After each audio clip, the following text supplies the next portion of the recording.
Is the Quasar Canon and Eruptor F tier now? Or did the nerfs not change many of these guns? I tested every single nerfed weapon against bugs and bots and have a deep dive on how these nerfs affected the game. Some of these nerfs really didn't do anything, and some of these nerfs were tremendous. I also happen to be using the Railgun a lot during this testing, so I'll be including my thoughts on it as well, even though that was a buff, so we'll do that at the end. And we'll be tying all this together tier list style, since I am your average Joe Schmo typical YouTuber. There's going to be timestamps for each weapon. If you're interested in one in particular, go ahead and click through those. Now, before we get into the nerfs, I also want to mention that there were some great buffs this patch. There genuinely were. If you're looking for some new weapons to play with, I'd highly recommend trying out the Plasma Punisher and the Blitzer right now. Both of those stood out to me in what I was playing with today. Also, I would like to remind you guys we have a hotfix coming this week, maybe in just a few days, so it's possible we could see some more buffs or nerfs. And obviously, I'll be posting videos on all this stuff, so be sure to like this video and subscribe if you're interested in that, and let's go ahead and dive right in. So first up on the list will be the Crossbow rework. Now, when I first read this note, I thought it could have ended up being a buff to the weapon. But unfortunately, this was absolutely a nerf in my opinion against both factions. And I actually have a dev comment on their intention with this weapon, saying that they have basically now intending it to be a similar weapon to the Scorcher, where it is for medium targets. Now, funnily enough, my original review of this weapon when the War Bond dropped was exactly the opposite, where I was saying it was actually good for trash clear, but it was very underwhelming against medium enemies. And what they reworked, they buffed the ergonomics, where now it shoots better and easier to aim at those medium enemies, and they lowered the splash to make it less good against trash clearing enemies. But unfortunately, they didn't do anything to make this weapon kill medium enemies any better. And since they compared this weapon to the Scorcher, I'll compare it to the Scorcher and just say it feels like it could take a similar amount of shots to kill medium enemies as the Scorcher does, but the crossbow only has 5 shots in the magazine. When I was using this weapon both against bugs and bots, lots of smaller enemies kept living to the AoE, and medium enemies weren't particularly fast or ammo efficient to kill. And they didn't buff the damage of this weapon at all, so it's still not that great against them. Overall, I'm giving this weapon a really low B tier, but maybe it's the top of C, since it feels pretty bad against mediums, and that's how it felt to begin with. But now it also feels bad against swarms, and it has a pretty low ammo count. So now let's quickly go over the Dominator and the Redeemer. Both of these guns got very small nerfs. The Redeemer got a bit more recoil, and the Dominator got a 25 damage decrease from 300 to 275. I will say I didn't feel either of these nerfs from what I could tell. The Redeemer honestly feels exactly the same to me, but maybe one of you out there noticed the recoil change. And the Dominator is still great against bots, stun locking Devastators and one-shotting their heads, and it still is 3-tapping Berserker bellies. Those are probably the 2 main enemies to bring this gun against, and shooting down Berserkers with this gun is just a great feeling. In my opinion, you don't have to worry about either of these guns. They are still both S tier in my opinion, at least in the builds that you do want to bring them with. So before we get on to the Quasar Canon and Eruptor, I'd like to talk about the Guard Dog Laser and get that one out of the way. Now, my ranking of this backpack before the nerf was in S tier, specifically against bug. The job of the Guard Dog Laser was to take out hordes of scavengers and warriors from bug breaches,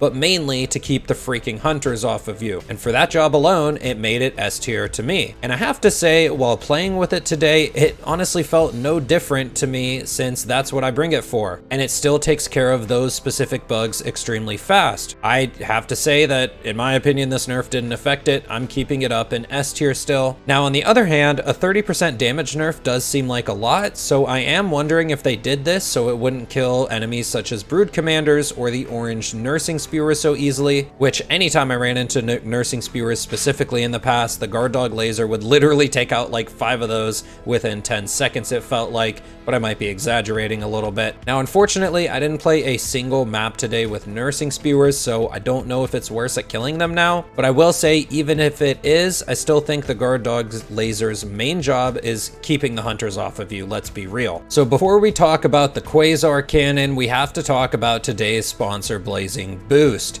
Blazing Boost provides the gaming community with professional services. In Helldivers 2, they offer sample farming, warbond leveling, and connecting you with a pro so you can understand and play the game at a higher level. They have over 34,000 reviews on Trustpilot and have been in the industry since 2012, and they have pro players available to play with you instantly.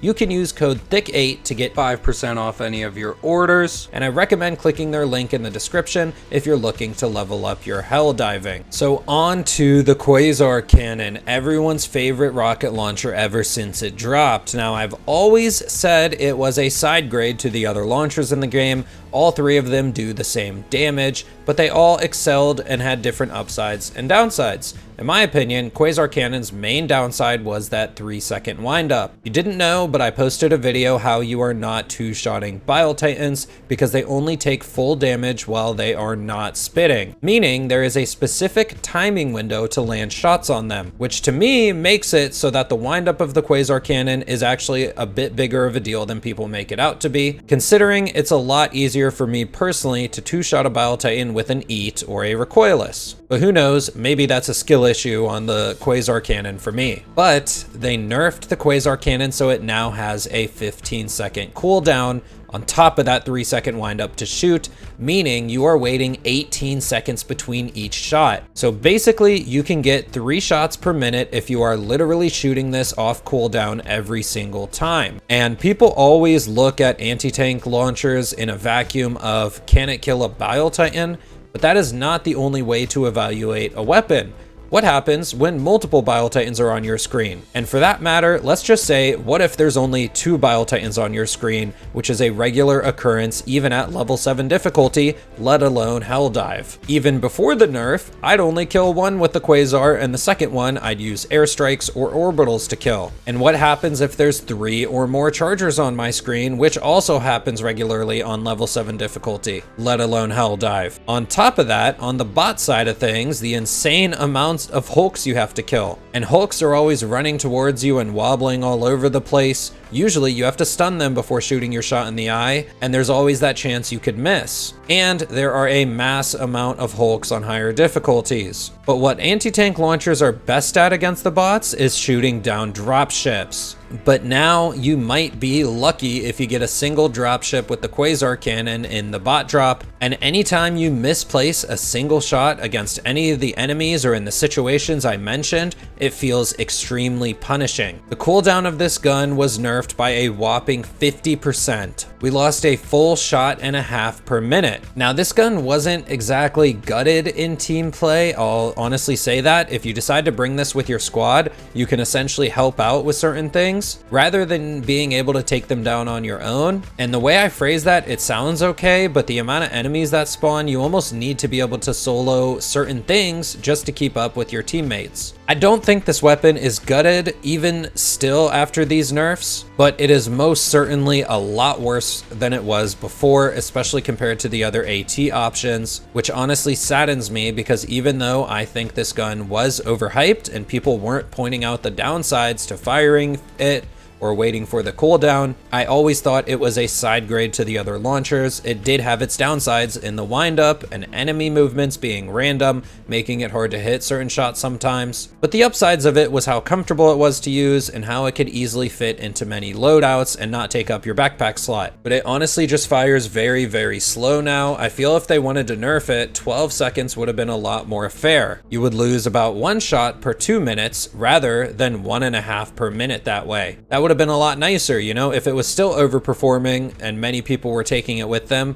then maybe nerf it a bit more. Currently, I think the Quasar Canon is like low A tier, if not like a high B tier. I'm not gonna put it any lower than B. I will say it's much worse against bots than it is for bugs. Definitely B tier if we're talking bots, so I think I'll stick it in B tier right now. Another thing I'll mention if you guys do like anti-tank weapons is that the patch yesterday made the recoilless rifle ammo economy much better, but if you don't like backpacks, the EAT has always been great. I do have a recoilless tips and tricks video coming soon that will give a lot of great tips for solo reloading, kiting enemies, and managing the weapon a lot easier. so watch out for that one. But if you'd like those tips a bit earlier because you want to use a rocket launcher, just join my Discord and ask me. I'm happy to give them out ahead of time. I do honestly think the recoilless rifle is the best anti-tank launcher this patch. Alright, so now for the Eruptor. Again, a fan favorite the day that it came out. Now the Eruptor received two different nerfs. The first one, cutting the ammo economy in half, and the second one was the explosive damage dropping off a lot sooner. Basically meaning you need to be a lot more accurate with this weapon. Now originally when reading the patch, I thought this weapon got a very heavy-handed nerf, but after playing with this weapon against both factions today, I honestly think it's still mostly fine. Now hold on, because I do have some further comments on this, but before this patch, this weapon was easily at the top of S tier. It was arguably the best gun in the game, given that it also closes bug holes and bot fabricators. So let's first talk about the ammo nerf. I'll be honest, the amount of ammo it had before, I was never scrambling for a resupply. I don't think I ever ran out of ammo when using it. In hindsight, it really did have a ton of ammo to begin with. Now, after the ammo changes, I just have to make sure I pick up an ammo pack after each objective or longer engagement I get into. I didn't find myself running out of ammo in the few games I played with it, just normally picking up resupplies, normally picking up ammo boxes that you do find normally around the map. I'm sure it's more likely to happen now that you will occasionally run out of ammo, but realistically, that's very similar to a lot of the other primary weapons. You know, you do have to scramble for ammo with a lot of primary weapons, but most of the time you don't run out of ammo. So I actually don't think this ammo nerf was that bad. It just kind of makes sense with the rest of the primaries. Now, the main change I think that affected this weapon was the explosive damage drop-off. Long gone are the days you shoot this at the bottom of dropships or into bug breaches and get 15 kills for barely any effort, which again, in hindsight, was very, very powerful, even though it did feel great. And I'm not a fan of nerfs in any PvE games. However, all I'm saying is that if you use this gun right now, it honestly still feels fine to use in its current state, but you do have to be a lot more accurate with your shots. This also affected both factions differently. When I used this against bugs, I didn't really notice this nerf too bad. I wonder if they made the shrapnel more spaced out, but when I shot this into groups of bugs, it still seems like it hit their little fat bodies when shooting the terrain near them. And also the nerf to the AoE makes it so you don't hit yourself nearly as often at some slightly closer ranges. This is gonna sound weird, but the Eruptor honestly feels a little bit more viable against bugs right now for that reason, but that might also just be because the explosion isn't sucking you in anymore, you know, into those group of hunters swarming so close to you that you're willing to fire an explosive gun 5 meters in front of you to kill them. Now, against bots, on the other hand, again, the gun does feel fine right now because you can still one-tap Devastators if you shoot near their armpits. I've also seen people talking about the crotch shots, and you can one-tap them with headshots. You can also take down berserkers fairly fast. This gun still does have really strong use against those medium-sized enemies that are a lot tankier, and this gun will now reward accuracy. But I will say there have been multiple really weird situations where I shot regular bots who are standing right next to other ones, and for some reason they just didn't really die, even though it seemed like they were close enough together that multiple of the smallest enemy that the bots have, by the way, should have. And this is why when I was talking about bugs a second ago, I wonder if they changed it so the shrapnel is like a little bit further apart or something. I'm not really sure, because it didn't feel like it had an issue hitting the fat little bug bodies that were really near each other, but it does have an issue hitting the skinny bot bodies that are near each other sometimes. And I will say it hasn't been every time, maybe like 50% of the time, and I was able to ricochet this gun off walls and terrain to kill Devastators or Hulks sometimes. I'm just not exactly sure what's happening with this gun against those really small bot enemies. I'm wondering if it's something weird or if it's a bug, and I wonder if the devs could possibly take a look at this, because like I said, it does seem very inconsistent to not kill the normal bot troopers even though they're standing very close together. Now, overall, I think this weapon went from the top of S to like maybe the bottom of S or the top of A tier.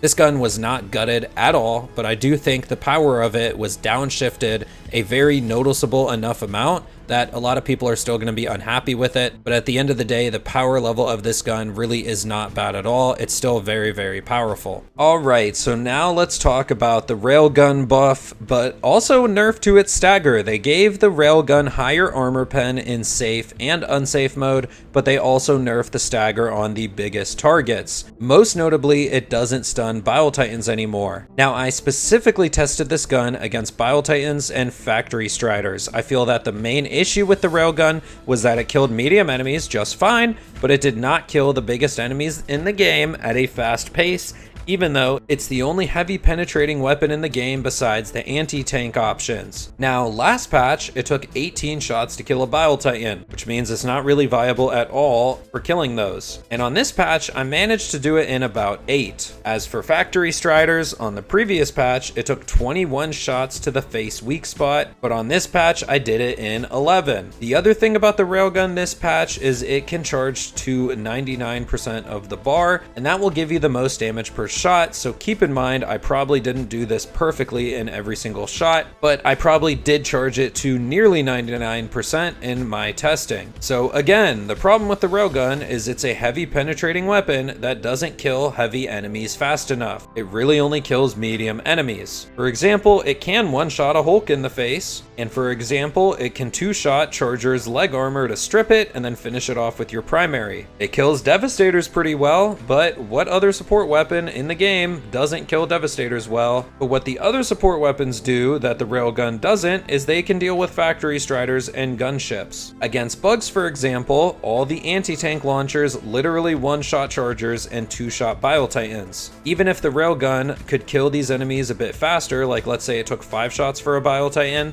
you still wouldn't pick it if you wanted to kill them fast like the anti-tanks. The Flamethrower, for example, it'll kill every Charger ever way faster than the Railgun, even if the Railgun did it a little bit faster, but the Flamethrower can't kill Bile Titans. But what the Flamethrower will do is kill dozens, if not over 100 other bugs before it runs out of ammo, including the medium ones, something that the Railgun doesn't do that fast. And against bots, on the other hand, well, the Railgun can one-shot the Hulks, but guess what? The laser cannon, the anti-material rifle, and the auto cannon can all basically two-shot them. And yeah, with the laser cannon, it's not a two-shot, but it only takes like 2 or 3 seconds. But those weapons I just named can also kill Factory Striders and gunships at a much faster pace. Another thing we need to talk about with the Railgun is that it now charges to 99%. Its charging speed and actual kind of fire rate is much lower than it was on launch. Even though its damage has been slightly buffed since the original nerf, its charge speed has been significantly nerfed to reach this damage. In my opinion, there is still zero reason and no situations to bring the Railgun over any other support weapons when it comes to bugs or bots. And against bots, it does technically have a minimal advantage against Hulks and Devastators, but all the other support weapons can deal with those as well while also killing the bigger enemies they offer. Personally, I feel that the devs have a grudge against this weapon from launch, given that it was the first weapon in their game to completely melt Helldive difficulty. But if you actually compare launch Railgun to today's meta of weapons, it would honestly fit right in. And today's Railgun is at the bottom of the support weapons. Even the heavy machine gun honestly outperforms the Railgun against bots, although it does have a lot more recoil and it's a lot harder to use in a lot of the times. But there is essentially no in-game use case that I have seen that would convince me to ever genuinely use the Railgun inside of the game. So the Railgun is sitting nicely in trash tier. It is probably the worst support weapon. So let me know what you guys thought about these nerfs in the comment section down below. And again, there have been some really great buffs this patch. I will be posting videos about some of the newly buffed weapons that I thought were really cool, and I'm looking forward to other hot fixes coming this week. I'll be posting videos about those too, so be sure to like and subscribe. I'll see you guys in the next one. I'm out.